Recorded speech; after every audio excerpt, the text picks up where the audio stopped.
ఊరేగింపు చేశాడంట. అప్పుడు వేల మంది ఉన్నారు. అప్పుడు రాజన్నాడు కొడుకుతో, నాయన నీకేం కావాలో కొరక ఇస్తానన్నాడు. రాజ్యమా, వజ్రమా, వైద్యులమా, ఆస్తి అంతా ఏమైనా కొరకు ఇస్తాను చెప్పిన ఏం కావాలో చెప్పాను.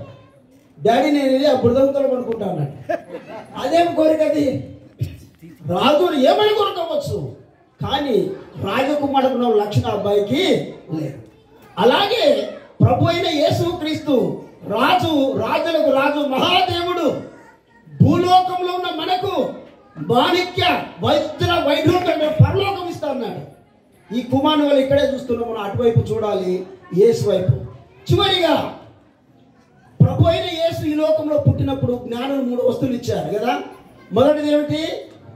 బంగారము.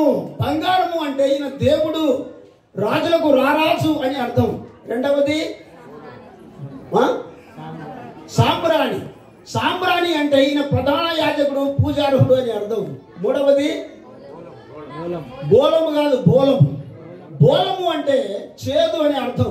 ఈయన శ్రమ బాధితుడు అని అర్థం. సర్వమానవాళి పాపాలు కలవరసల మోసడి వెళుతాడని అర్థం. కనుక ప్రియులారా ముగిస్తున్నాను. ప్రభు అయిన యేసుక్రీస్తు దేవుడు, దేవాది దేవుడు. ఆయన పాపిని క్షమిస్తాడు, పాపాలను పరిహరిస్తాడు, మనశ్శాంతిని ఇస్తాడు, పరలోక రాజ్యం ఇస్తాడు. ఆయనే ప్రభు అయిన యేసుక్రీస్తు. మొదటిసారి వచ్చాడు శిశువుగా, రెండోసారి రాబోతున్నాడు రాజులకు రాజుగా. ఇది కంప్యూటర్ యుగం నిజమే కానీ కంపు కొట్ట యుగం. Devil is mighty, Jesus is almighty. ప్రభు అయిన త్వరగా రాబోతున్నాడు కనుక అంతవరకు సహిద్దాం, ఈ ప్రపంచాన్ని జయిద్దాం. కాలాంతం ముందు మన వంతులు యేసయ్య చెంత నిలుపుతాం. Thank you, God bless you all.